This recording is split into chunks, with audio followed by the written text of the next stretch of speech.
Bruce Kittle here and Emma Kittle of the Hidden Pearls podcast. Emma's out in Cali. I'm in Santa Fe, New Mexico. And we are super thrilled and excited to have with us today on the Hidden Pearls podcast, the one, the only, the Trevor Hall. So, Trevor, welcome to the show. And thank you so much for taking time for joining us. It's really great to Yeah, looking thanks forward so to having a much. little bit of time with you. So, we were talking a little bit beforehand, before we got on. As I was going, we were kind of talking about the script a little bit, but anyway, as I was really thinking about having this conversation, I thought of how many times your music, and Emma mentioned like we listened to it forever in her, because when we lived in the same space and she was our yoga instructor, you would go to yoga and, there was always Trevor kind of closing things out. But in the car, so I'm typically a grunge hard rock dude, but I like all kinds of stuff, but that's kind of where I live. And my wife, Jan, is like, I don't want to call it syrupy, but super soft and like, all that kind of stuff. But the one thing we've never had anytime I'm in doubt in the car, I just put on Trevor and everything is at peace. It's always good. So anyway, I just want to say thank you for creating a vibe that is just like super pleasant.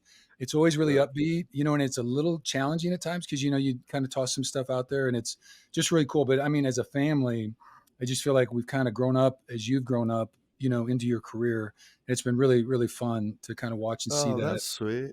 Yeah. Oh, So thank you. anyway, super good. Well, anyway, we were talking beforehand and I thought just because uh, I think anyway that you're a meditator and a yogi and all that kind of stuff. So we thought we'd light a candle. We won't see it online, but I'll light it. And then I've got my little gong, and I thought we'd just take like 3 breaths. Emma, do you want to lead it or guide it, or No, what do you want to? do it your thing. Okay, so we'll just do that. So we'll just inhale and then just hold for a count and then exhale. We'll just do like 3 breaths just to kind of Yeah, ground beautiful. and just kind of just synchronize a little bit and be in alignment. Just because feel just really present. So that'll be really good. So okay, lighting the candle. Here's my bam. All right. Super old school. Okay. So candle lit. It's on my little dashboard here. So anyway, all right, I'll ring and then we'll just take a big couple of these. So here we go.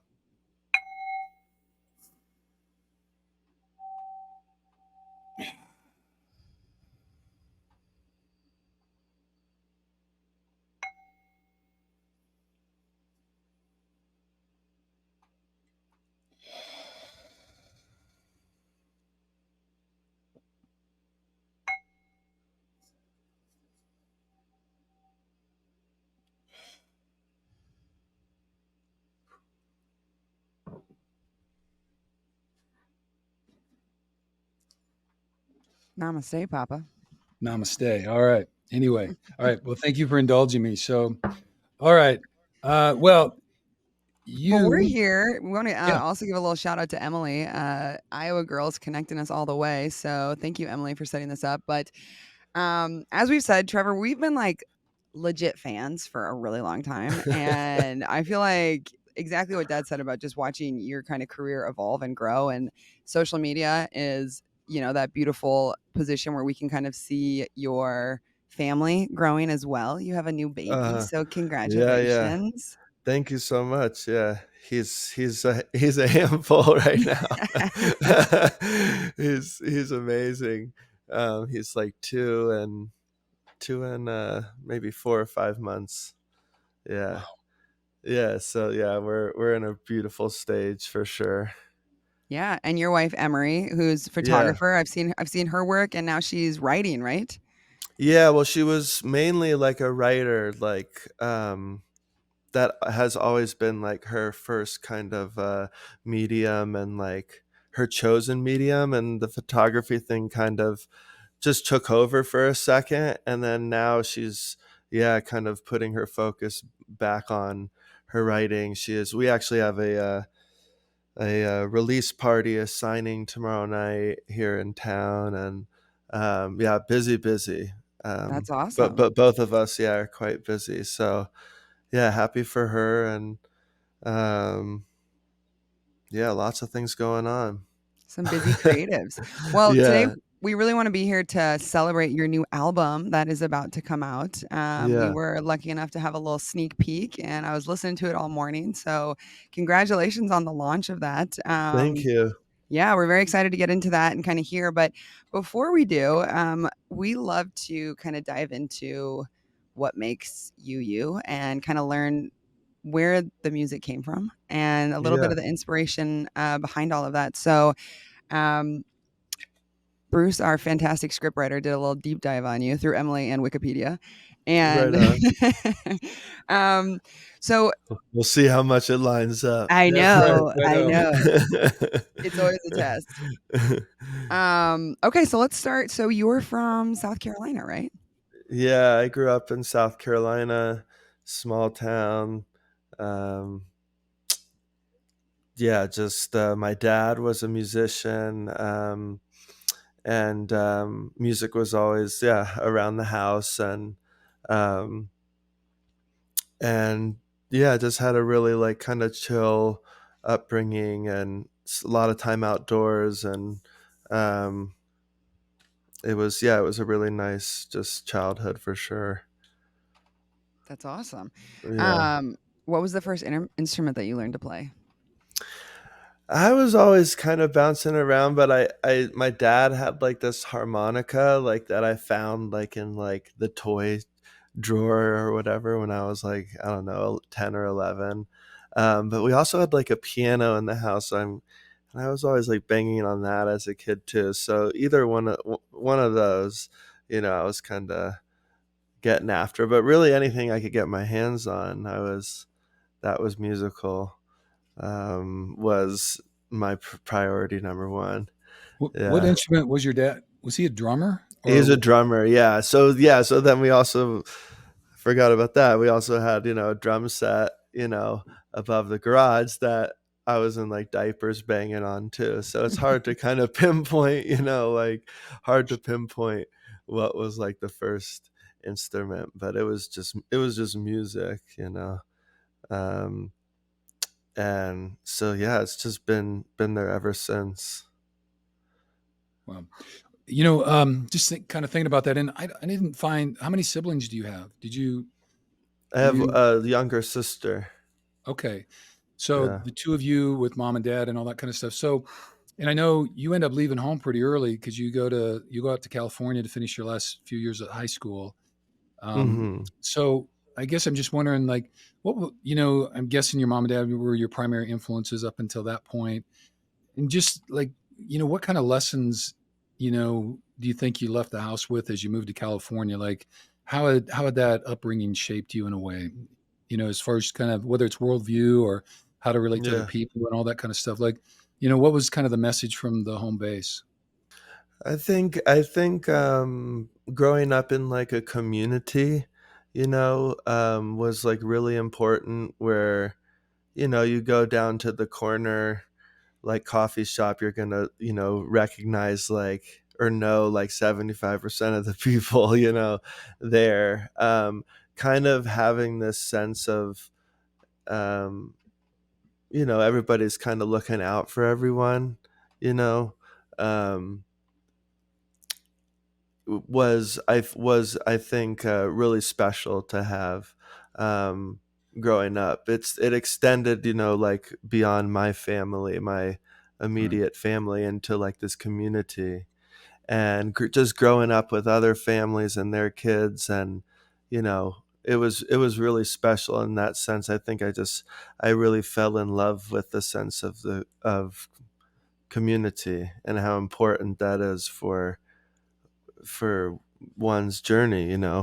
Um, so yeah, I think when I left there, it was a big thing because you're leaving that, but I took the sense of the community, to find it somewhere else, and tried to like manifest that, just in my everyday life, regardless of what environment I'm in, if I'm in a city or a town or on tour or at home, just yeah, just feeling that sense of community wherever you are.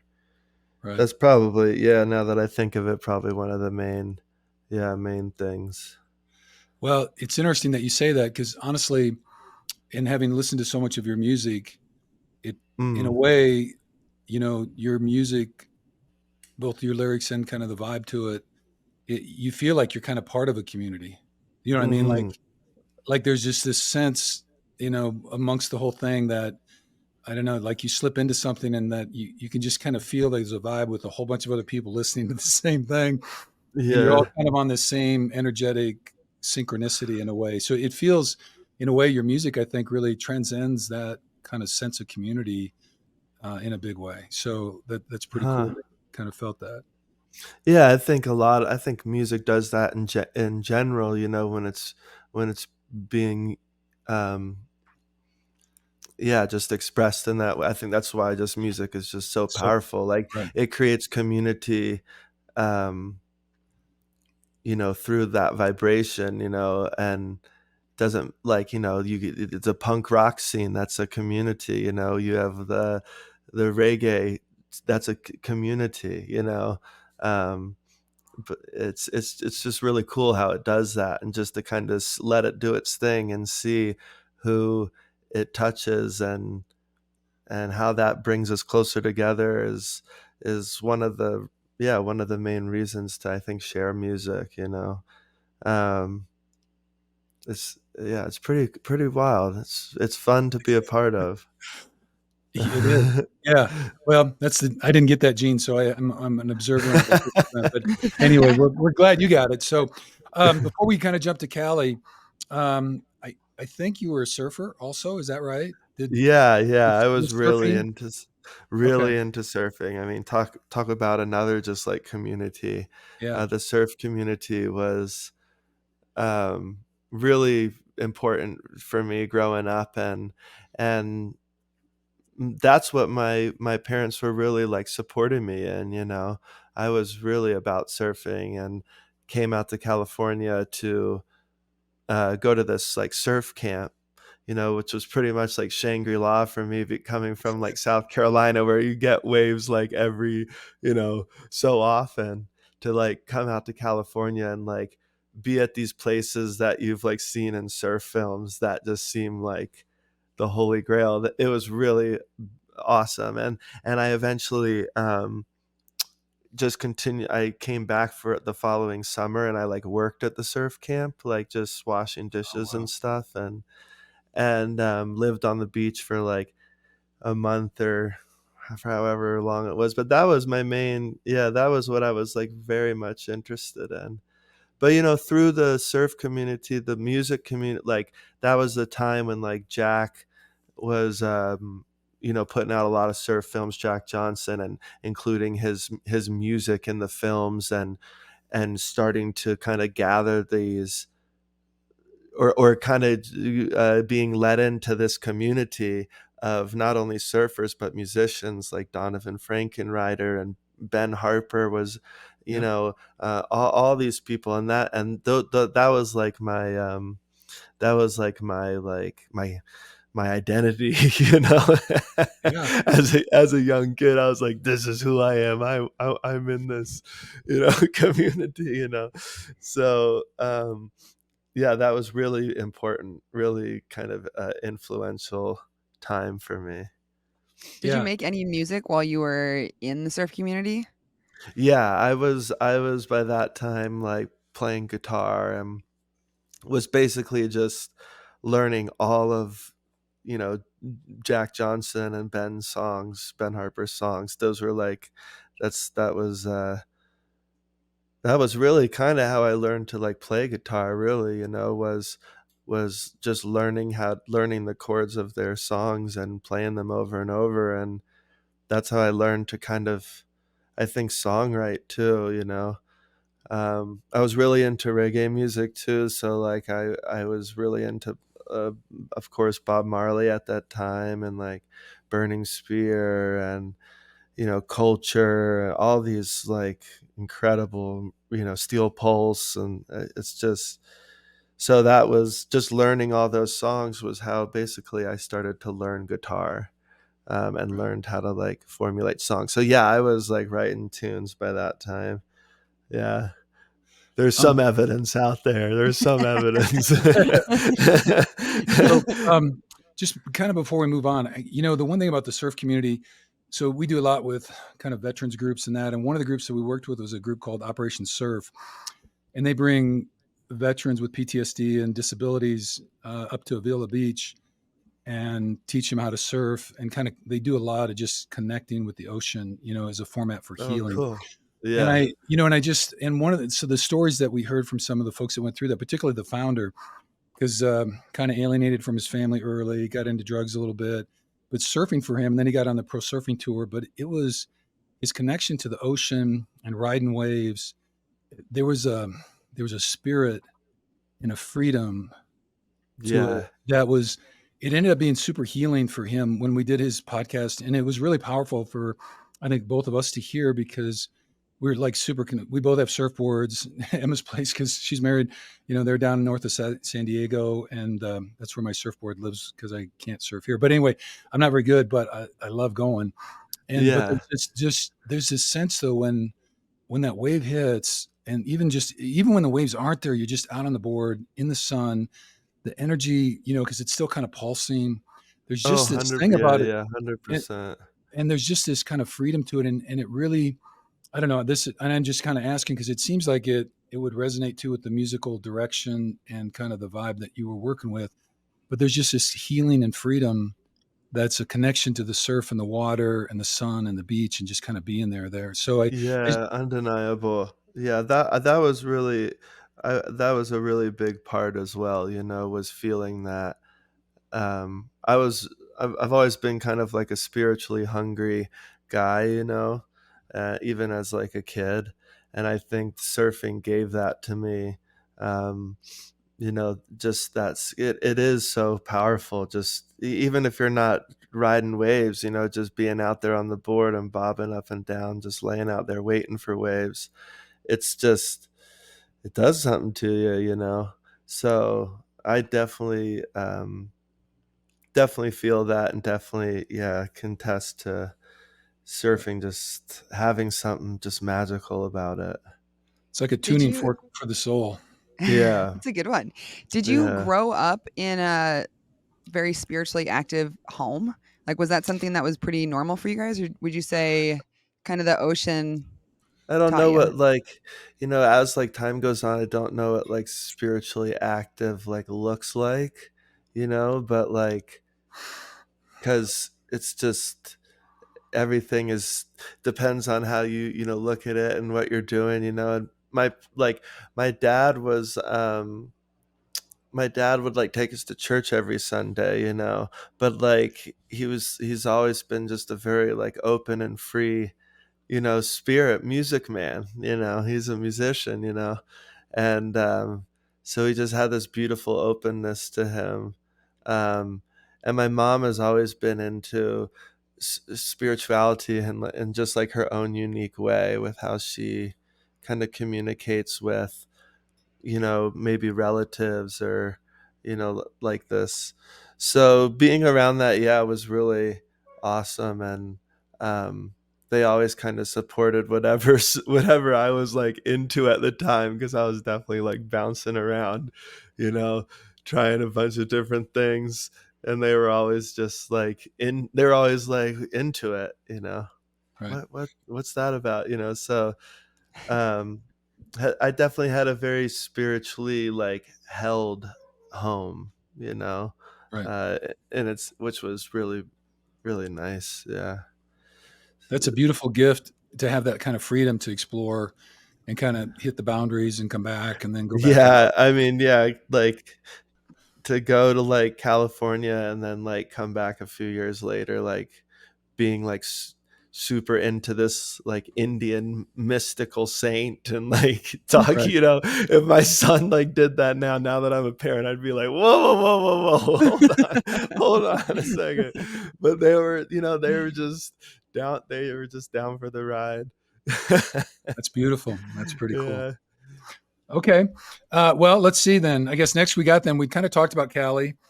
And then I guess there was a piece in there that, and I wasn't quite sure because what I got, but somewhere along the way, and I don't know if it was before you left for Cali, but because you are a yogi and you got introduced to yoga pretty early. I was thinking it was somewhere ninth or 10th grade was kind of which is like way earlier than I ever got it, you know. So, but somewhere in there you did that, and also California, in addition to the kind of the art school that you were at, you know, studying guitar, then that's where I think you got exposed to Hinduism as well.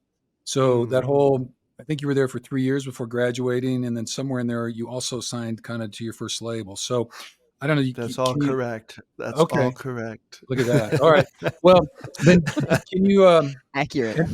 All right. Well, I'm just kind of, I think that's such a fascinating kind of piece because clearly yoga has had a long-term impact on your life, or at least it seems like it from what Yeah, I could gather. yeah, And clearly Hinduism has been a very major influence on you over the years and been yeah. I think, a direction. So can you kind of tell us, you know, just those years in Cali where you're still going to school, that discovery, and then kind of how those things folded in together to, and I guess as you, because I think you were 16ish signing your first label. Is that right? Something like that? Yeah, 16, yeah. Yeah. Signed my first deal. All right. And yeah, crazy time. There's lots of stuff going on at that time. Well, you don't have to do the whole thing. I guess it seemed those were pretty influential though during that time period. Yeah. Yeah, Because for sure. That was a huge, like, major player for me, those 3 years. They were some of the best years of my life. Yeah, but that is definitely where um I was up in the mountains there in Idlewild, so the beach was taken away from me. That was one thing that I kind of sacrificed. But then that hunger, that kind of spiritual hunger took on a new form. Kind of being more exposed to meditation and like Eastern thought. You know, and eventually, these kind of different like mystics of, India, and it was just like a whole new community, a whole new world um, of expanding, yeah, learning about my spirituality and stuff like that. So that naturally, yeah, really kind of started to become more and more evident, like in what I wrote about and stuff. Um, and yeah, just a very influential time, very influential time. okay, we'll kind of keep bouncing off it. And which I know there was one I think you visited somebody at the school that was a friend, and they had a Yeah. picture of a.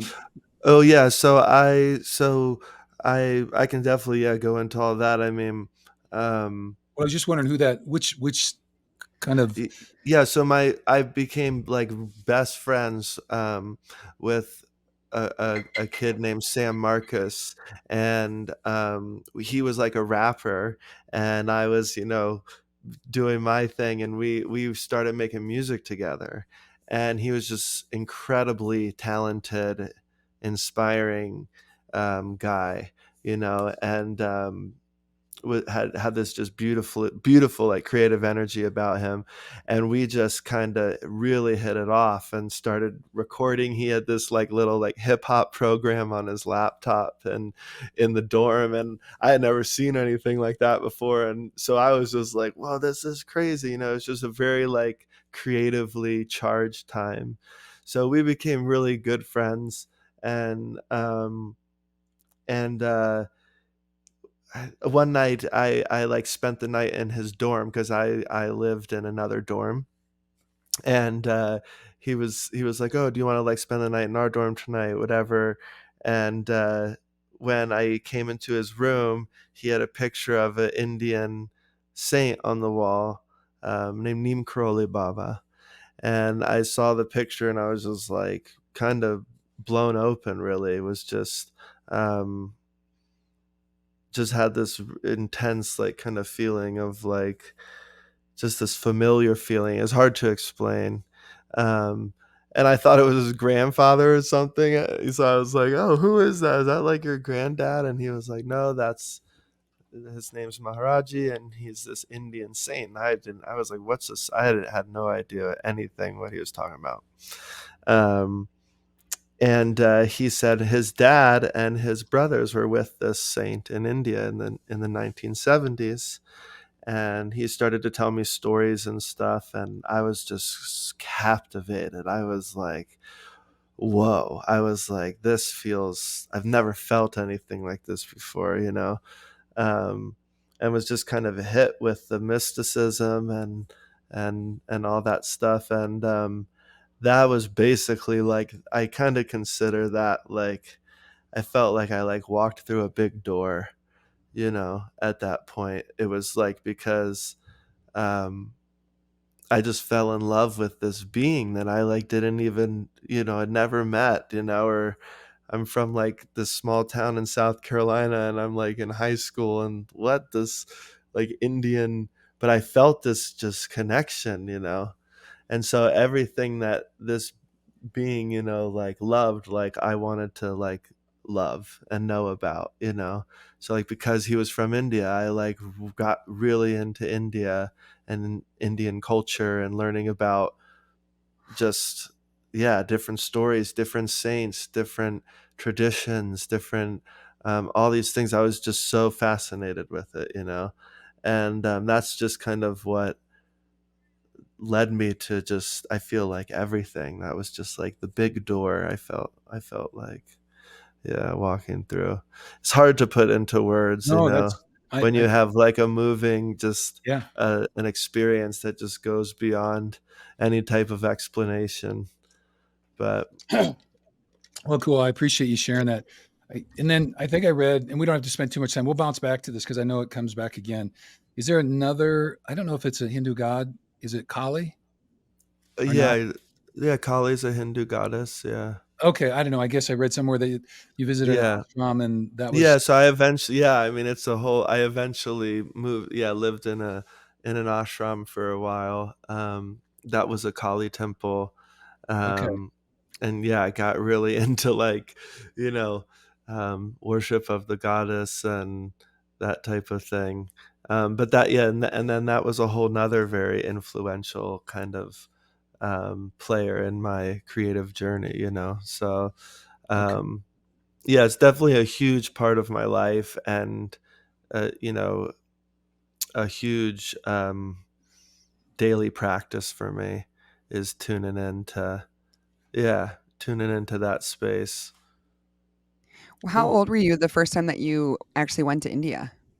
I was 20. Yeah, I went on New Year's Day. I remember in 2007 with those monks that from the Kali temple, because they would go every year, and they invited me, and I was like floored. I was so excited. I was never thought in a million years I would go to India. Like, I was like, and it just blew my mind. It was the wildest place I'd ever seen, like, but just the most, just crazy. It's just got this magical energy to it. um and yeah, I was 20. Yeah. Where in India did you go first? We landed in Delhi, Mhm. and like, I remember we landed at like 2 in the morning, and we came out of the airport, and it was just like, I had never even seen anything like it, man. It was just like dust, and like the smell of like open fires, and like um all the people, and it was really cold because like Delhi was like northern India, like at that time in the winter. So like, I remember it was just, and just all the people and the taxis, and it was just, you get hit with the energy just like right away, like right when you step down. I was just like, whoa, um, but we just spent the night there and kind of like landed, yeah, and then we went to Rishikesh, which is in northern India, about 6 hours from Delhi, just right next to the Himalayas. And then we went to a city called Allahabad, um, where my teacher's ashram is. So that was like really incredible and special to kind of feel the lineage of that you're kind of associated with. Um, and then we went to Calcutta, um, to see, there's a very famous Kali temple in Calcutta, that we went to see. So yeah, and it was a really quick trip. I remember it was like I had only had like 3 weeks there, and like it takes like 2 days to Sure. fly there and back. And I remember I flew home, and I had like 5 days at home, and then I was going on tour with the Whalers. And I was like, I got out on tour and I was like, what is happening? Where am I right now? Like, I just got back from this place that like blew my mind. Great. I'm Yeah. trying to process this. I'm so jet Hmm. lagged. And it was just a really, and then I'm like on tour with like one of like my idols. It was just like a very, very wild time. I remember That's cool. just trying to process that experience, but then just like being back on tour and coming back was way more of a culture shock Yeah. than landing there. That was like real. I wasn't prepared for that. I thought the culture shock only kind of happened when you like go to a new place, but it definitely happens when you return to a place as well. And that was really just a lot for me. I had a hard time with it for a bit. Yeah. Well, I think especially when you visit like a place like India, some of the cities can be super overwhelming there, and it's so different culturally from what you're used to here. And then when you come back here, Yeah. people are sliding off to the mall, stopping at McDonald's or whatever, all that just kind of Western kind of stuff in the world. It just doesn't make a lot of sense. You're looking around, it's like so different the way. It's just so, yeah, it was so different. And like, um, I think like also like regardless of like which culture it was just such a drastically different culture from what I grew up in. Yeah. And you take that as your reality, growing up. Obviously, as you grow up, you meet different people and you see.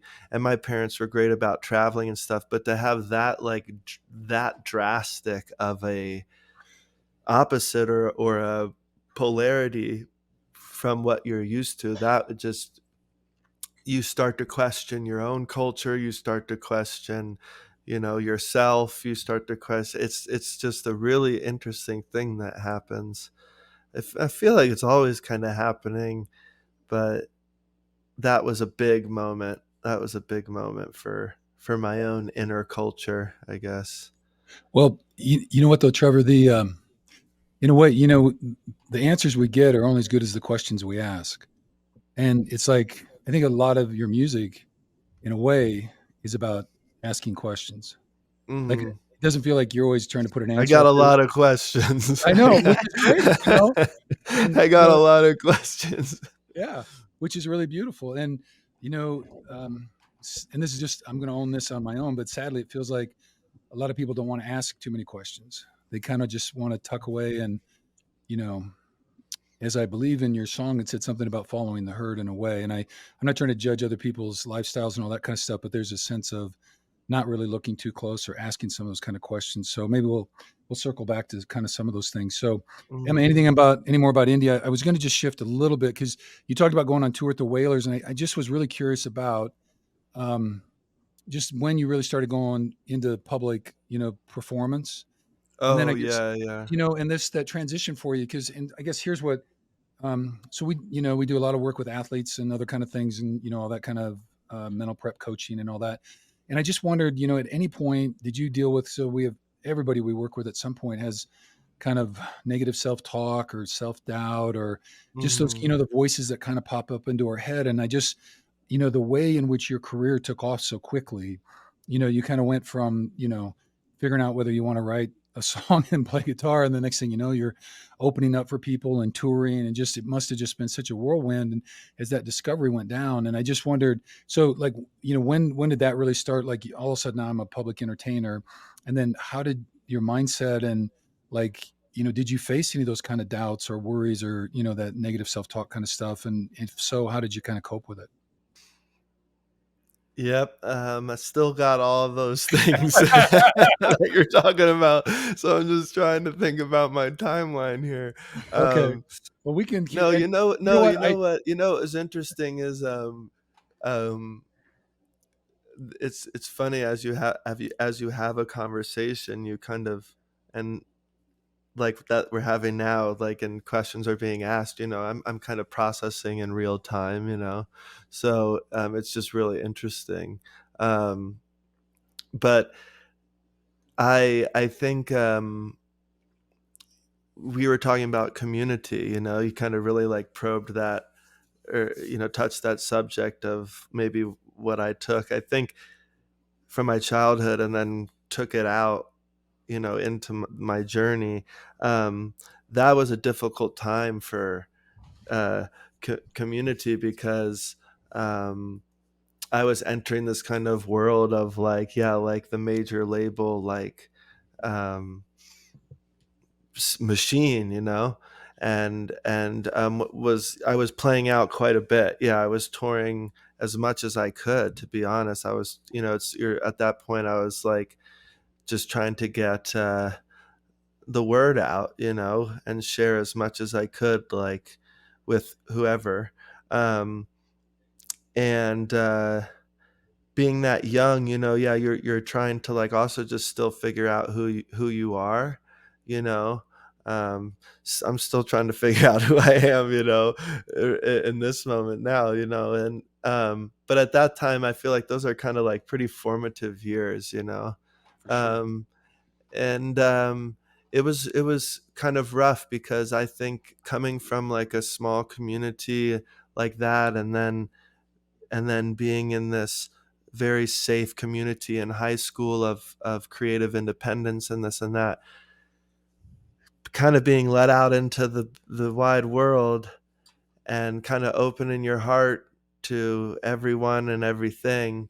You you know i brought that into i brought that I feel like I brought that space into, like, the major label scene, or just like, and I quickly realized that I can't do that, with everybody and anything, because um, you gotta protect yourself, um, and it was just like, I think, just being like a sensitive kid, a sensitive person.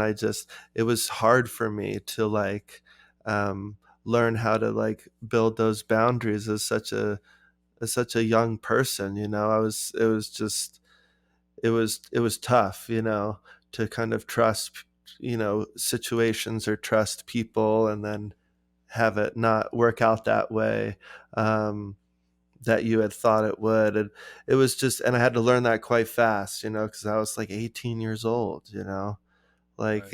I'm still like, it's just like, it was just a crazy time, so yeah, a lot of those, the self-criticism, and the questioning, and kind of like not being able to hear your own voice, and um that was a time when that was happening a lot, a lot.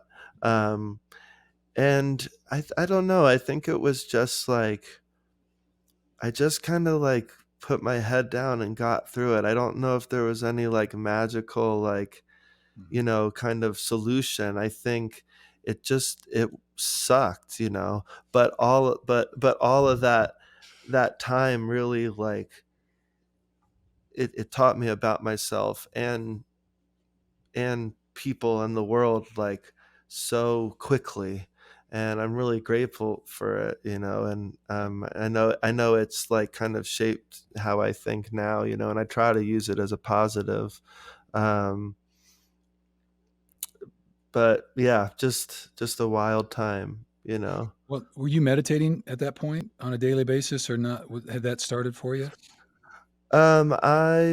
I wouldn't say I was meditating on a daily basis. No, Okay. I was still like such a kid. I was Yeah, like for trying to sure. figure out how to cook breakfast, Yeah. No. because Right. I was like living on my own, and right out of high school, like, sign this deal, and then like living by yourself in your own apartment. Like, I didn't even know, like, I didn't know how to do so many things, so I was just trying to, like, figure it out every day, Right. um, because my parents were in and out. My parents, they lived in South Carolina, so they would come out, like, during the summer, to to support and be with me, and like they were, it was just they would rent a place, and it was really special. But then when my sister had to go back to school, and my parents got to work, and so for that time, like then living alone, it was just a wild time as an 18-year-old in Yeah. LA. Well, let me, because you've mentioned, I'm just going to reference it. So at least that first contract that you signed, and I kind of found two different labels. I think we don't have to name them necessarily, so I'll let you do that. But apparently, I don't know who negotiated your contract, but the contract seemed a little bit suspect because at least as I was reading things, after you signed that label deal for the first 5 albums, you actually didn't even own your own music, and you didn't get any revenue off of those first 5 albums, or at least there was a chunk of that time. So that would, I think, would be, and I don't know if you knew that going in or that was part of the, you know, Wait, what? Are you telling me that right now I didn't make any? that, sorry, brother, I don't mean to Is pop quiz. that true? Oh my God. Wait, we got to end this. I got to call my manager. No, I'm just kidding. Okay. Well, Uh, anyway, which would, I think, no, no, it wasn't. It was, it's kind of confusing. I signed that major deal. Long story short, that I recorded 2 records for them. Neither one of those came out. I got okay. dropped from that label, and they kept those recordings. So then I made a I just made my own recording because at that point I wanted to have something out there.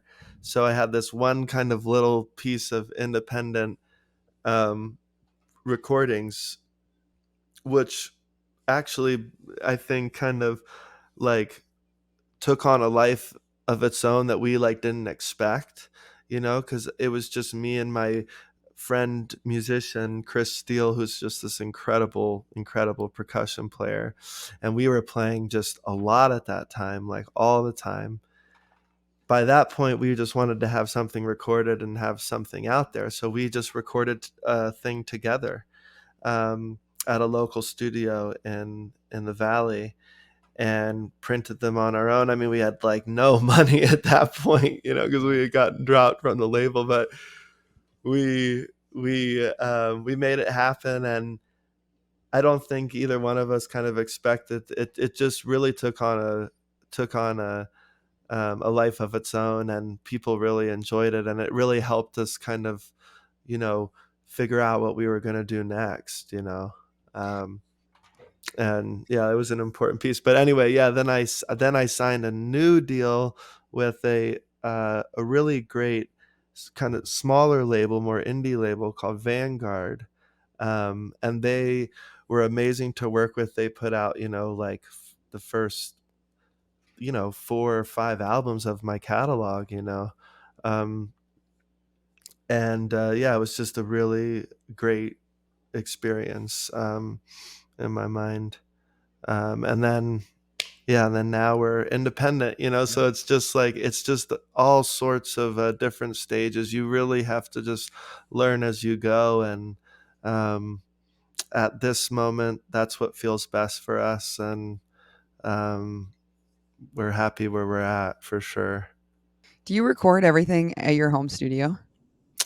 I record this new record. I recorded everything in, yeah, the barn right here, which is like completely new for me. Um, there's some elements of the recordings that were not recorded here. Like I would send files to, you know, a drummer or a bass player for them to record in their space and send it back. That's kind of the world we live in now. We're Yeah. able to like make that happen pretty easily. Um, but yeah, majority everything, yeah, is recorded right here. And that's kind of what the record, this new record, is kind of about in a way. It's kind of about having this space and um, creating a home, in a way.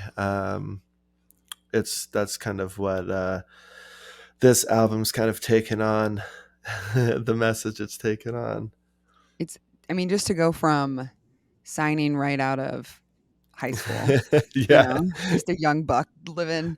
Can't Yeah. imagine what LA was like at that time. LA is crazy for me I now, so was I was I was bored out of my mind because I was young, I didn't know anybody, yeah, you know, and like I couldn't like go out because you're underage, and so like where are you gonna meet people? Like it yeah, was really hard for me to meet people, and but that was a time when I found the temple and was had to find my community there. But yeah, it was just crazy time. crazy times. But then to even, now you're starting your own, you're producing music on your own. Which was your first Yeah. record that you put out that was totally independent? Um, Let me think. So 2017, I think. Is that when you? Uh, the Fruitful Darkness was Okay, that's what I wha- thought it was. that was the first independent. Yeah, because we did a Kickstarter for that and like a whole. Oh my god, a whole thing. Okay, so Um, I was actually I've been listening, I've been like cycling back through your music now. Like once we actually got a date for this, I was like, okay, I gotta re-up all my cover lyrics. So the song that I keep coming back to on that album is Arrow. And Arrows. Yeah, yeah, those are some pretty intense lyrics. yeah, yeah, Um, and I guess during that, I feel like, and also, like arrows through my heart, and it's a lot of transitions, but growth and kind of, it sounds like there's a uh-huh. lot of like pain and struggle. And I mean, even the name of the album, The Fruitful Darkness. Yeah, Um, yeah. yeah, it seems like you were, I mean, in Feeling all of it. your albums, yeah, you're feeling it. I mean, in all of your albums, it's pretty, you say a lot of stuff. And there's a lot of messages that can also be pulled. But I guess, was there like an energy of that it was, I mean, it was kind of this whole like movement of freedom to express yourself in exactly the way that you wanted to. But is there, when you look back on that album, was there something that you really wanted to say with it? Gosh, I gotta tap back into that time. Um, I mean, yeah, it was definitely a time of. I always seem to like reflect on like how like um, uh, maybe dark times or dark or things that we perceive as like dark. Um, I always like to I'm kind of fascinated with the journey of like how those things become medicine, like in a way For for our sure. own like internal growth. So I don't want to say I'm like addicted to dark things or anything, but you know what I mean. I it's fascinating to me to see how kind of see the opposites in things, you know, and I think at that time making the Fruitful Darkness, like it was about transition, it was about growth, it was about trying something new, and like um which brought up a lot of anytime you're transitioning, some things are dying off, and other ideas and things are being reborn, and um yeah, I was really like fascinated, I think, with that journey, that internal journey of how things can do that. Um, and so, yeah, I was definitely like going through it. And I think one way to kind of like start that journey is ask questions, that you don't really know the answers to. Ask them like within yourself, and like going into the dark, like going into those dark spaces within yourself, shining your light of awareness there, and not being afraid. And like, um, that was definitely what I was into, I think, at that, strongly during that time. And it was coming out musically, obviously. Um, yeah, the Fruitful Darkness, just seeing how that the darkness is a space of, I think we think of it in such a negative, or it's associated with negativity, right? Because it's like light and dark, so positive negative type thing. um but I think there's a beautiful potentiality in the darkness, you know, and and a beautiful um, freedom in a way, you know, an uh, untapped source of just ideas and form and sound, and I don't know. It's it's just looking at things differently, you know, looking at things differently. Thinking about your relationship with Kali Ma, then I've Yeah. over the last couple of years, I've really started to, I would say, get to know her a little bit better, and how she Uh, shows up within me also. And I guess, now doing this more research on you, and instead of just listening to your music and kind of experiencing that, I see her so much in your mm. music and that journey So of, much, yeah. yeah. If you're able to like put on that lens, you know, Oh my gosh. um, it's like almost every song is about, you know, Yeah. Yep. Yep. an aspect or relationship. You know, I was very into like a that like devotional mood, you know, at Yep. that time, you know. So there's a lot of references to her. Um, and I'm, you know, it's a very you know, big part of my life, and I um Last year I went down yeah. to Peru, and I sat with ayahuasca for the first time, and one of the teachers, the shamans that was there kind of guiding me through it, did this whole Kali Ma ceremony. And it was crazy because the 6 months like leading up to it, this Kali Ma book just kept like coming into my awareness, like, you have to read this. So like I went through unknowing that I was gonna go and like really like, I would say, kind of meet her in that way, Right, this, like, right. 6-month prep period where, like, everything in my life, yeah, I listened to your album a lot during that time because I was like, Yeah. "They're fruitful darkness, like, there is gonna like, something's coming, man, like, I know this is Right, gonna right. be good," but everything was on fire, like, literally Yeah, everything was yeah. on fire, and I then Yeah, going those down and, times are like, crazy. those are crazy times, but Yeah. it was also so beautiful because I think kinda tapping into that energy of her, and like, things have to die. Like, things have to Mm. break, things have to let go to kinda, it's that whole phoenix process of, like, letting it Yeah. go, and so yeah, then I listened to your album on the way back from Peru. I, like, downloaded it and was on the plane. I was like, "Man, he is in it." Like, he is. Yeah, I mean, Feel like she I is got the it in a fruit, different you way. know. Yeah. She is like you know, she is the fruitful darkness, you Yeah. know, in so many ways.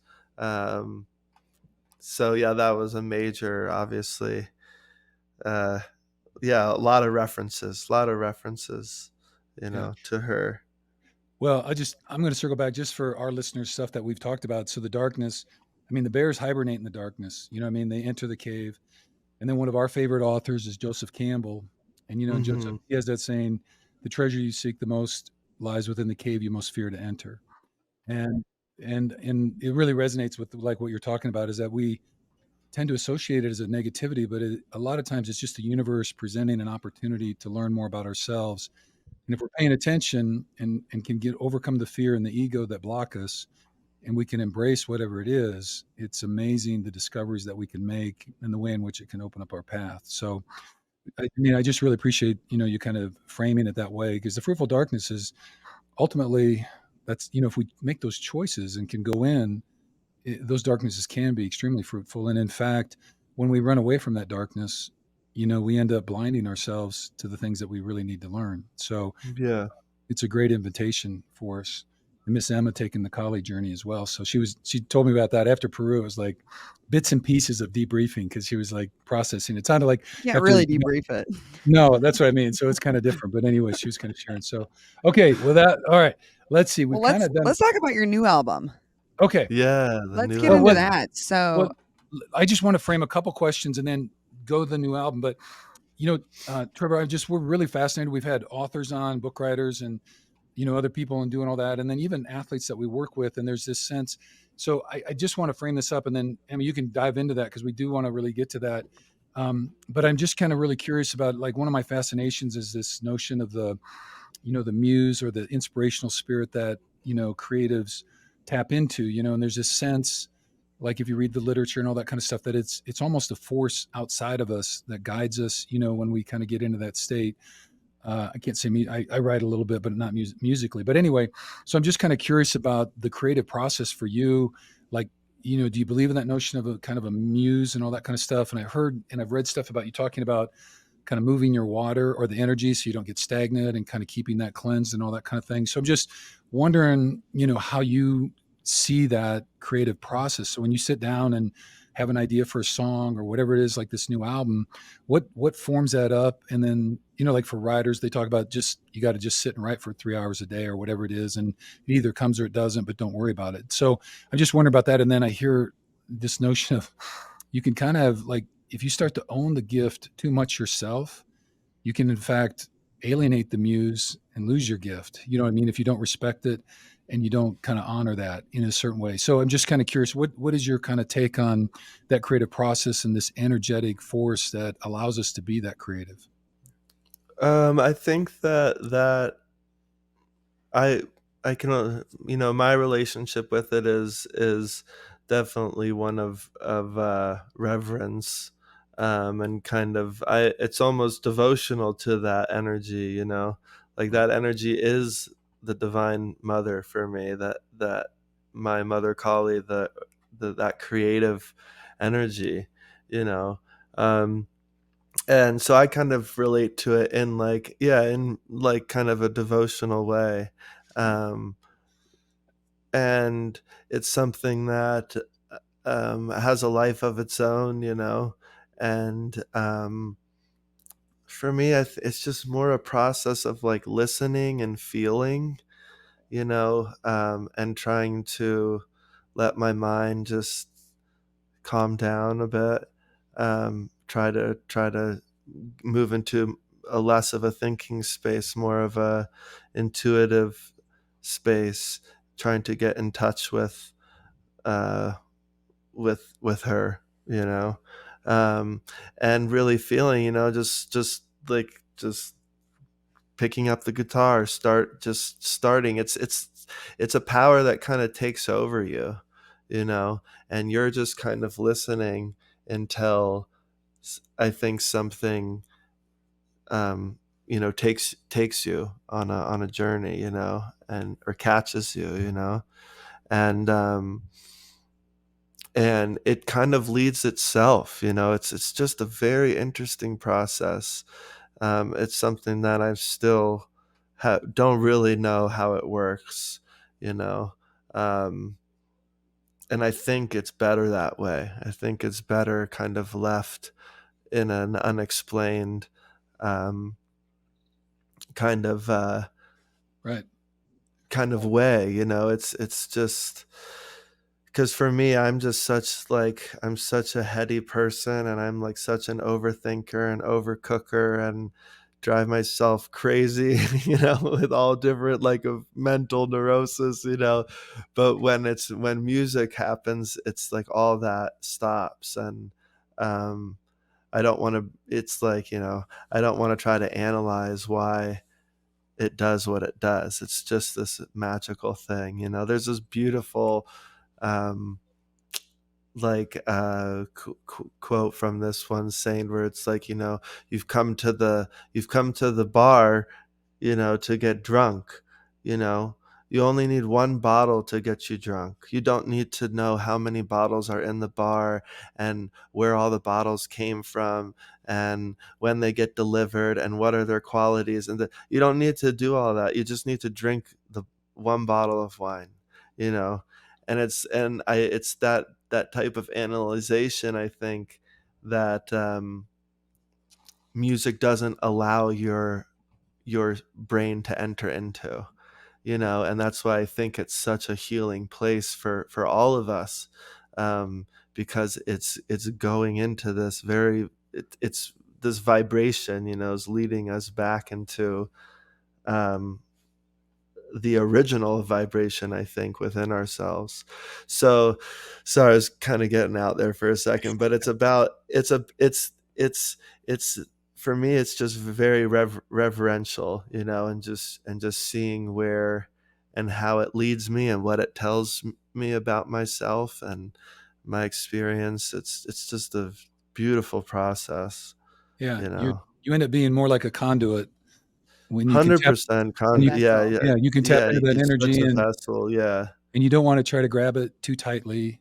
It's just Yeah. like let it flow and touch you, and be Yeah, and careful that I think that relationship with that energy, is what makes the great artists great, yeah, when they know how to fully just let that yeah, energy flow with that. It's like it's like skill level is one thing, but like actual relationship with the energy, you can tell when you're watching somebody, and they are like, you're like, wow, this energy is just moving through them so fully and Yeah. clearly.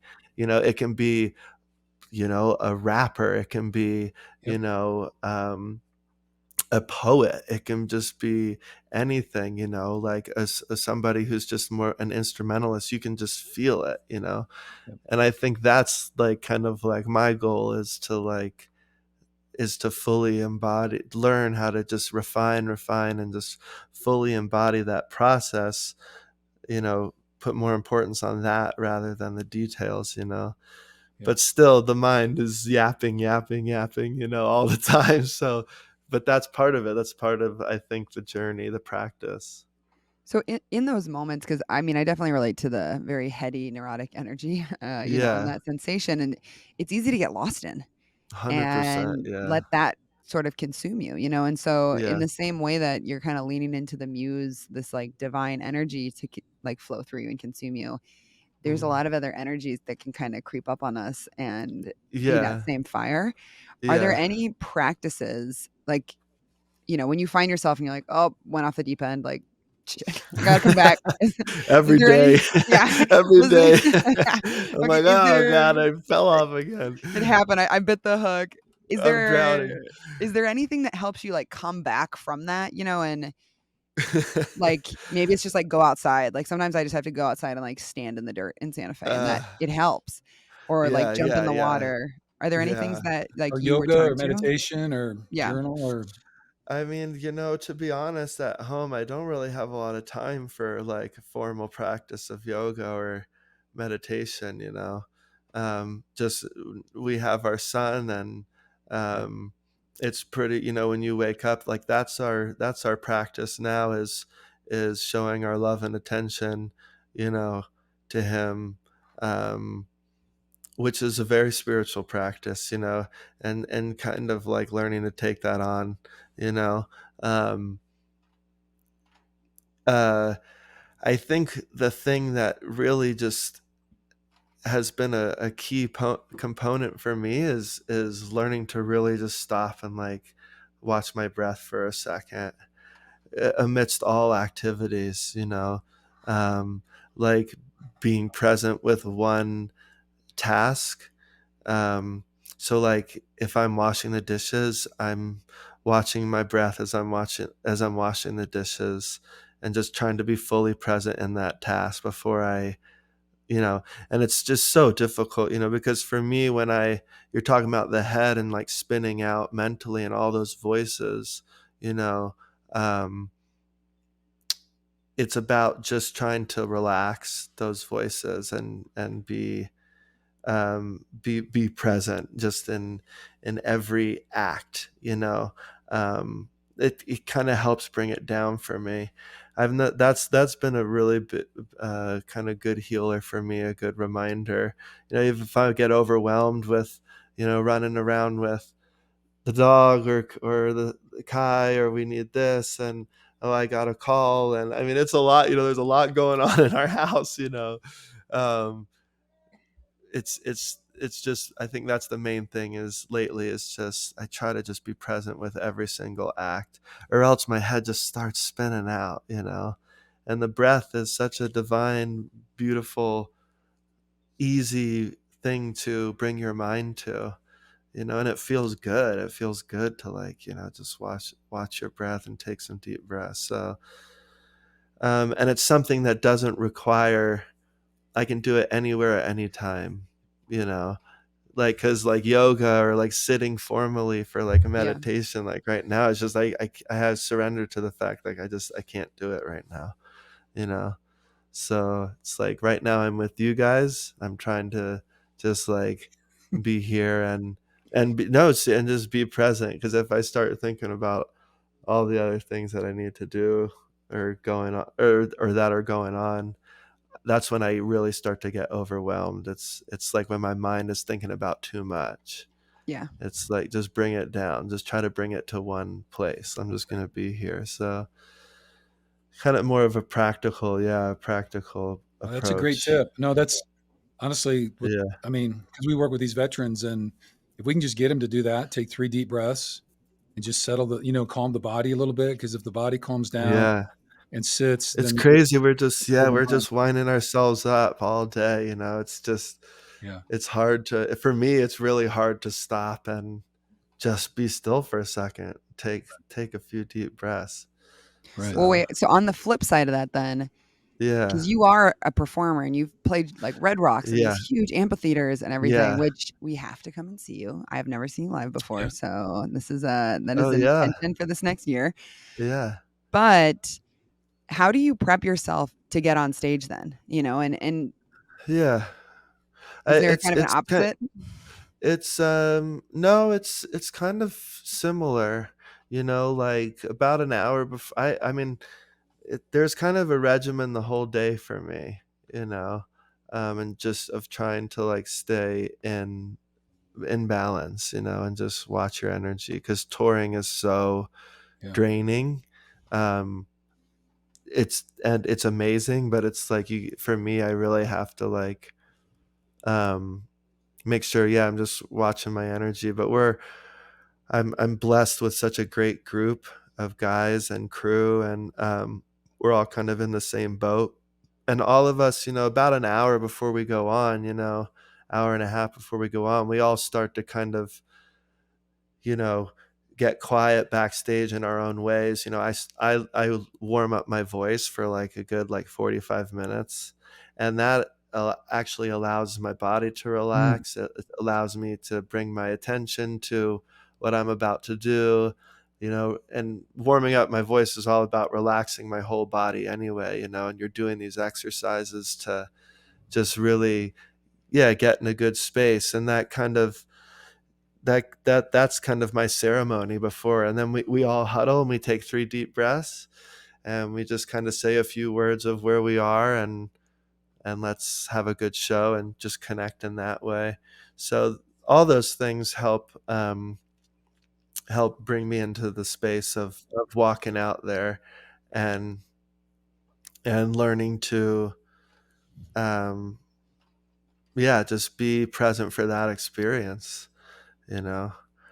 yeah, Because when you have a bad show, it's really when you're not present and you don't feel connected and you know all that stuff. So before I go on, it's all about yeah connecting to myself and each right. other. Yeah, Amazingly, your process is so similar to like athletes. Like we have a lot of contact with NFL players, and it's very, very similar to that. I mean, the whole day yeah, is structured, kind of a ritual to it, but that 2 hours before, everything shuts down. There's a visualization process. There's kind of a preparing the body, but it's a yeah. lot of that quiet kind of That's spatial stuff. So it's really that's neat. cool. Because they're I'm sure. Yeah, in the I'm same way sure that that they're trying to slip into that for kind of sure. Yeah, it's the creative, same. It's just a different same medium, but you know, kind just of different different gift being used. environment. Yeah, yeah, Yeah.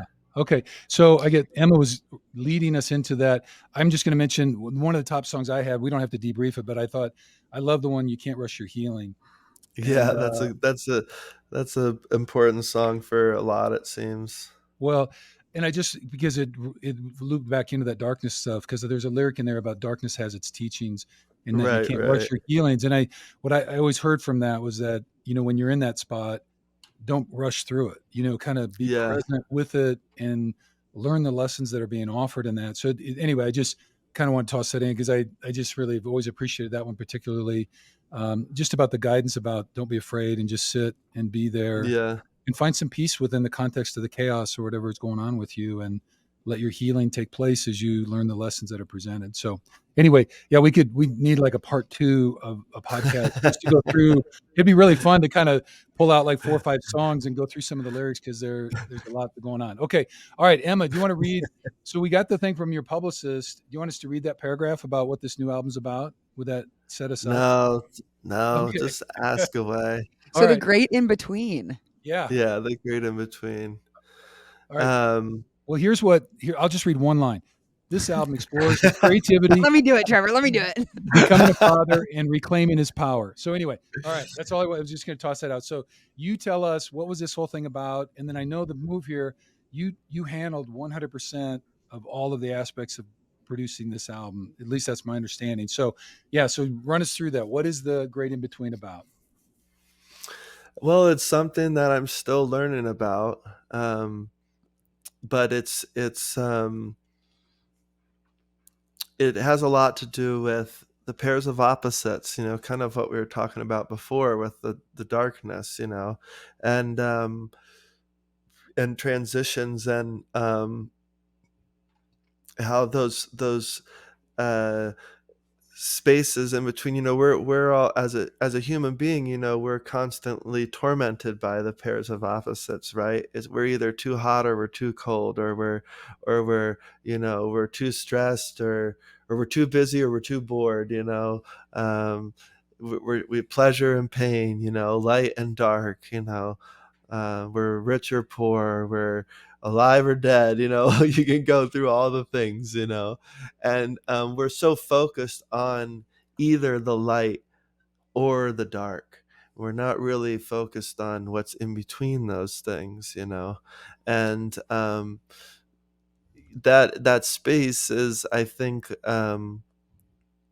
exploring that space is what this kind of record is about. For myself, is kind of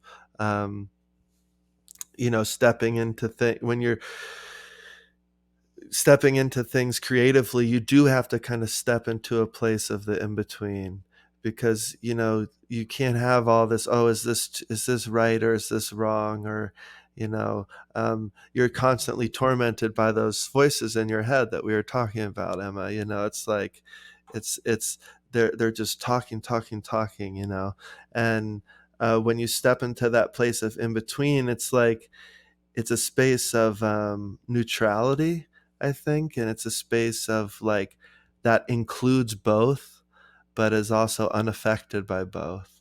It's able to witness both sides and not be attached to either one, and because of that non-attachment, I think there's a sense of great freedom, in oneself.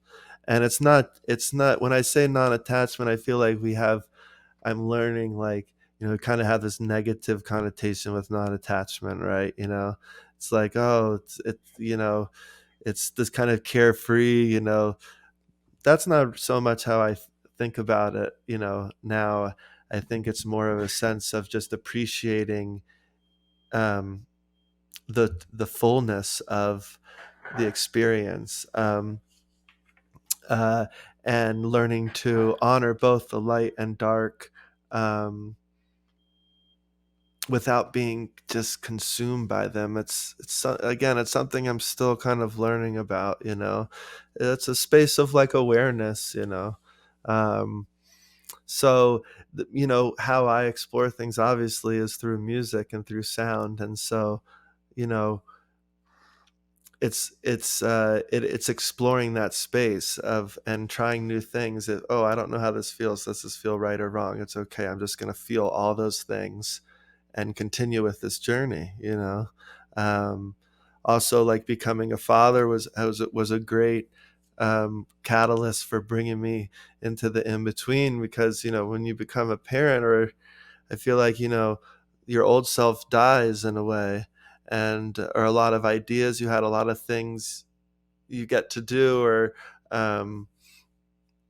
it's just so many things die off, and you adopt, you're this kind of stepping into this new role and this new kind of karma and dharma that you have to uphold. And so there's a rebirth that happens, and yeah, kind of sitting in between and honoring what has come before, and also honoring what is coming to you now, is part of, I think, being in that in between. And so all these songs kind of explore that space, um, and I feel it's just constant. It's still happening, So it's I'm learning as I go, And I don't think that this record is like gonna be like this the start and end of that great in between.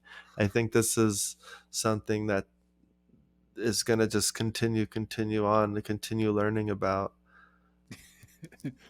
Well, yeah. I don't That know was if I went awesome. too No, you're too. great. No, And it's great. I have all kinds of things going on. So, I well, I know. think you're absolutely right, and you've mentioned this several times. I mean, the evolution of life as we transcend it and go through it, because there are different stages, and it's and some of your music talks to this, is that all things die at some point. These different Yeah, stages of our life, whether it's high school or college or whatever, and sometimes you don't notice the starts and the stops because you are in that middle zone because you got one foot in each, and it's part of trying to see what that new path looks like. But there's no doubt about that. yeah, Kind of evolutionary process as it continues to unfold. Because you mentioned that, like, I'm still searching for who I am. It's you know I think as I look back on that, it's not so much that in certain moments of my life I felt fairly confident about who I was, my identity in that moment, but because life keeps changing, all of a sudden it's 5 years later, I'm in a different city, I'm doing a different job, and like all of a sudden it's like, you know what? I'm not too sure exactly why am I here and who am I and what am I? Even because all those things change, and so it's like that identification, that sense of self. It's always unfolding, and we're always having to kind of always unfolding. yeah, always Yeah. and having to reinterpret. So, and I get why this album, no album will ever be the beginning or end all of every stage of our lives, and it's And okay. that's something that I've had to learn with this record a lot, because I wasn't I wasn't sure when to, like, kind of cap it, Yeah, because I have so many songs, so many things coming through me, because I'm still exploring this yeah. idea and this space within myself. And I was like, oh man, I don't know when I can.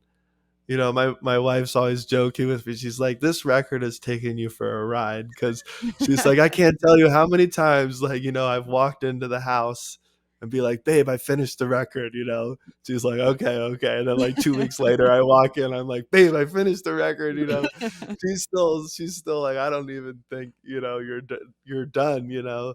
Um, so that was kind of interesting, but I had to also surrender to the impermanence of, Yeah, yeah, you're gonna put this out and you're gonna put a bunch more stuff out after this, and just continue to follow the the energy if it's calling you there. for sure. So I think, like I said, I think this record is just like, kind of the start of something that might continue for a while. And it's obviously take on different forms as it goes, but um the great in between, yeah, is something that's like very fascinating to me right now. Yeah, for sure.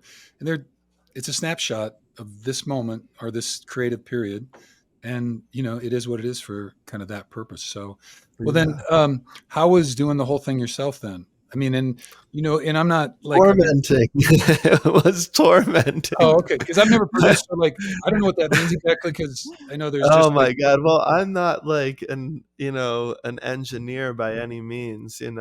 I've been learning as I go, over the years, and learning from friends, and learning with people that I've worked with, and just slowly kind of gathering the tools and the things to record. And I've always recorded a lot of my own demos and stuff, and have brought those to different producers to kind of give them an idea of what I was going for or whatever. Um, and sometimes we just take those demos apart and do something else. But I was always um, into recording my stuff. That's one of my great passions, is that actual moment of creation is just so incredible to kind of be in.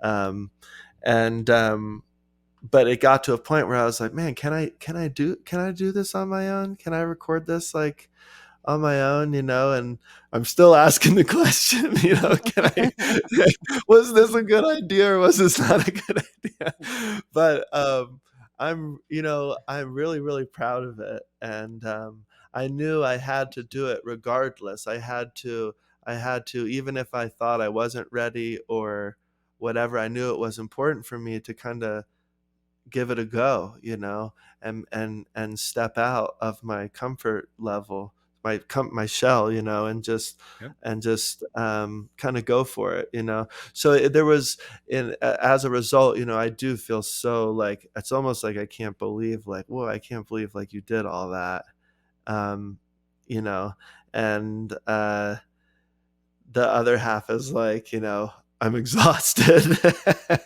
you know? Like, why the hell did we So do that? Right. yeah, so it's a whole mixture of emotions. Well, very cool. All right.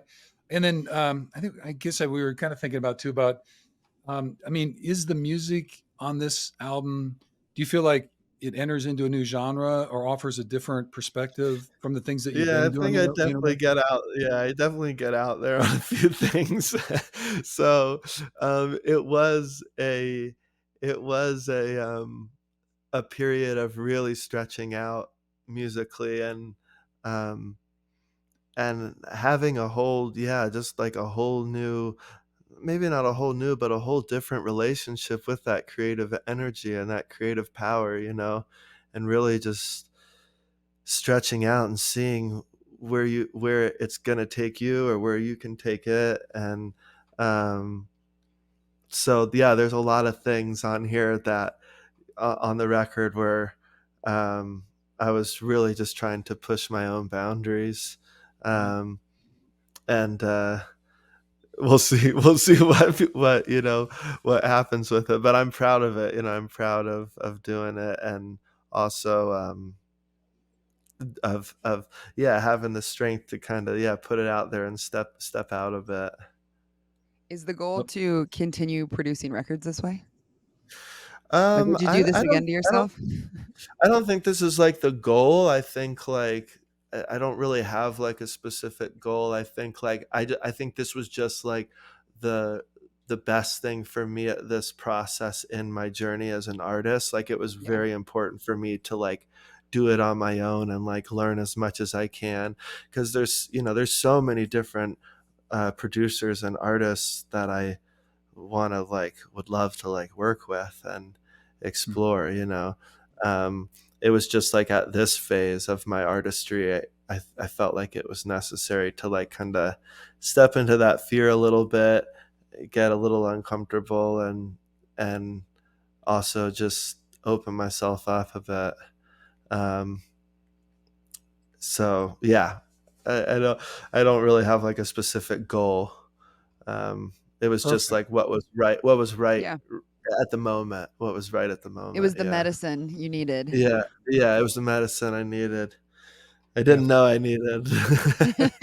Right. Okay. Well, I don't know if there's anything else you want to say about the single that we got, "Don't Want to Be a Machine." S- Three of the lyrics that kind of Oh, is jumped that out. what you got?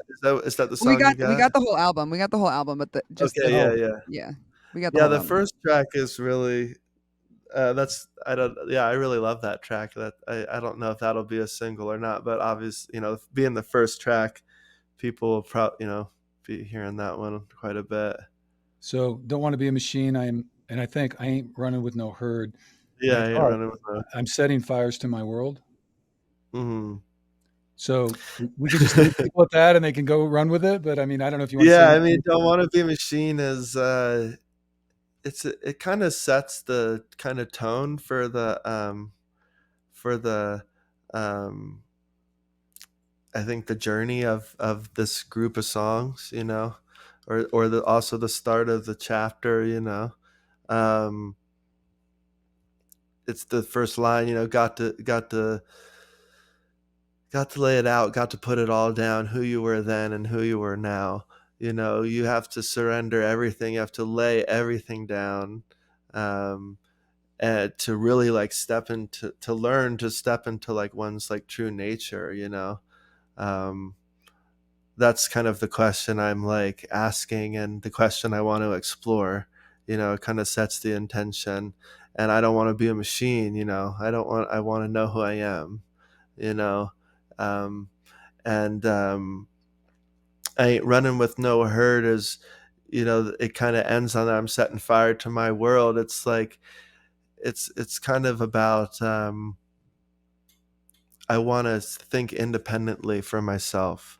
I want to learn to listen to my own true voice. I want to learn to like be in that space without um or be in that power without um being affected by the all those mental voices of right or wrong, or this and that, or what do people think, what do not people not think, or what do I think, what it's just being free, being having that inner freedom. And so I want, that's where we're going. It's kind of telling the listener, okay, that's where we're about to like what we're about to talk about, basically. Yeah. um so that's, yeah, I really love that track being the first track, and I love that track just kind of opening the whole journey. And yeah, it's important. Well, very well spoken. I love it as a setup. So that's great. So, and the Yeah. encouragement, and what I really love is just because, we're out of that mindful meditation background and breath work. And it just really connects to that is like being in touch with your authentic self and Hmm. not fully responding to external pressures and not worrying about it, and just being willing to stand on your own 2 feet, be grounded in the earth mother, and follow your intuition and heart, and trust your spirit. And so such a great message, especially I think in today's world where our media and everything, there's so much pressure to be this or be that or do this or do that, and to let people explore and to have the freedom to connect with their authentic self, and then Hmm. be affirmed for it and not be shamed or whatever. So it's a Yeah, beautiful, it's a precious place to be. yeah, there's no doubt. So it's where we are aspiring to. Yeah.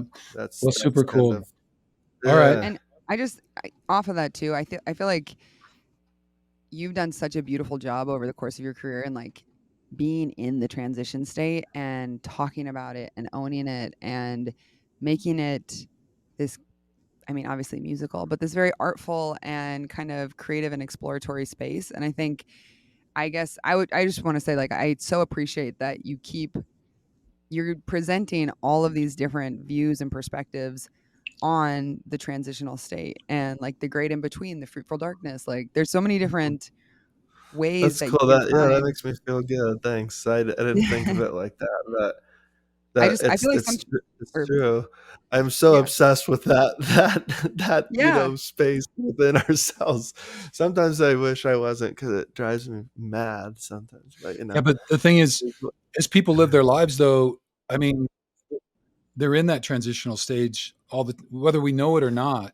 And part of right. it is yeah, I just, mean, as time, we're as I'm exploring this, and talking about it and singing about it, and I'm starting to kind of feel that this space is happening all the time, to some degree within our process, you know, of being awake, and where we are, what we're thinking about. It's really, we can apply it to like every aspect of ourselves, or we can feel that space in every situation of ourselves. So that's been really kind of cool to like to learn as like I've been journeying through it, yeah, um, and consequently, I learn more about it because it being that it's in every aspect of my life or space, or I'm constantly learning more about it. So it's been really, yeah, it's been really nice. Um, it's been very eye opening, and just learning a lot about myself. Yeah. well, you've been very nice. We really appreciate your time. So we have just a couple conclusions, I think, as we roll through. And if there's anything else about the new album you want to talk about, I don't want to cut you off at all. But we've been going, and I really honor and Oh appreciate no, your we're time. that's yeah, a lot of it was good to, yeah, just kind of Very think cool. about some of these things. Yeah. Well, anytime you are welcome 100% of the time. So if you ever want to have an online chat If again you want about to it, jump back on and dissect all your yeah. lyrics with us, we Oh have man. a whole other, we have pages and pages of questions. Okay. So So we always like to talk about a little bit. So you're just putting an album out, but there's a couple other things. You currently has an artist series about to drop on Peloton. You're collaborating on a non-alcohol beer with Athletic Brewing Company, and you got a song for children's emotional learning with Slumber Kings, I think. So those are things Yeah, that are on Slumber. the list. I don't know if you want to add any more to any of those things. I just want to give you an opportunity, or if there's anything Those else. those are all things that I have to like get back to people on. So thanks for reminding me. All right. Well, then I just No. I yeah, those are all wonderful kind of different things we got going on. Like you said, we're doing like a non-alcoholic beer. Um, with Athletic Brewing Company, which is something that like I've kind of gotten into a little bit. Um, uh, just enjoying like having a non-alcoholic beer has been like really nice, and to not kind of feel the effects of of the alcohol, and just trying to be healthy and stuff. It's been like really fun, and we partnered up with Athletic Brewing, who's just such a great brewer in that space, a great player in that space, and the are putting the some percentages back to I think it's the Levitate Foundation. Yeah, that it's really cool. They do a lot of stuff with like kids, and um, making sure kids have access to art supplies and creativity, and music, and all that sort of thing. So it's a really nice thing to be involved in, and um, we're happy that that's kind of developing. What was the other the Slumberkins. I actually recorded I had to record something for them this morning, but I did a song for this children's kind of interactive story book project that a lot of awesome artists are involved with. But they have the each kind of animal represents like a different lesson or aspect to try to develop, and their story kind of um,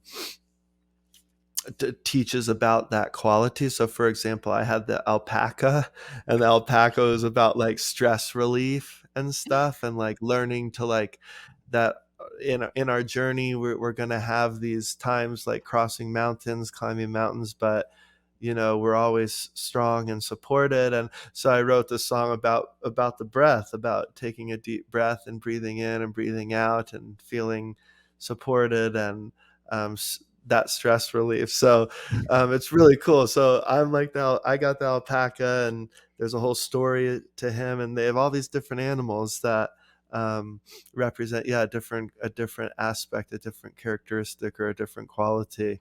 And so that's really been special, especially like now being a father, and like trying to pass good qualities on to my son.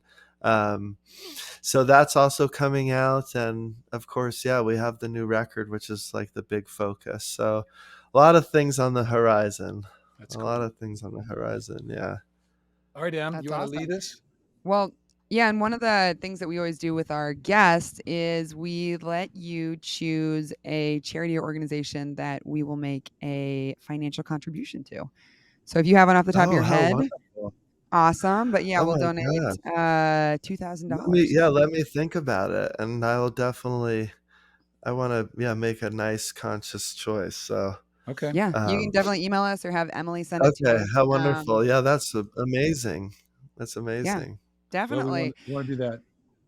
Yeah, You and gonna so I guess so our podcast we call it Hidden Pearls because we believe in those transitions and in that great in between. There's always Yeah, hidden for sure. pearls and lessons to be found. And so, we also believe that our guests and the people in our lives are hidden pearls also. So Trevor, we definitely you've dropped hidden pearls of wisdom on us for a very lots. long time. So I just it's so It cool to was actually real nice to hang out, and thanks. It was definitely. nice to just nice to talk about some of these things. Like I said, I learning as I go, so it definitely got me talking, learning about all this journey that we're on.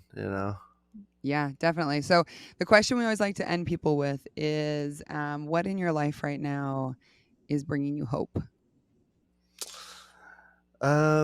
Definitely would say my little boy is hard to deny. Um, especially I think at the stage that he's at, it's like it's just such an incredible stage to see the soul just kind of taking on a personality um and um he's just teaching me so much every day about just everything, and he's just 2.5, just kind of the impermanence of life, the beauty of life, um just being around that just pure joy. Is just such a great teacher. So that's definitely been a major source of lessons, For sure. at this moment in my life. So I'd have to say my little boy, Kai Kai. There's no doubt. I mean, I just that stage because Yeah, it's a really beautiful thing, and you're right. Everything's so impermanent because it goes so yeah, fast once you're in that journey. So that's pretty cool. yeah, All yeah. right. All right. Well, then you follow up, and then we'll hook up. Emily will send us kind of any of the other links. We'll drop all that stuff in the show Wonderful, notes. So if there's anything else you want us wonderful. to Thank add, you. we can take care of all that and let us know about the charity. And so we Yeah, just thank you so much. It was wonderful to talk with y'all. appreciate your time very much. Good luck with all that. I'm going to be up in Boulder sometime in August. I'll let Emily know. Are you? You probably don't have time for. Are you still going to core? Are you doing? You're not going to any studios now Oh anymore. no, no, God, I was addicted.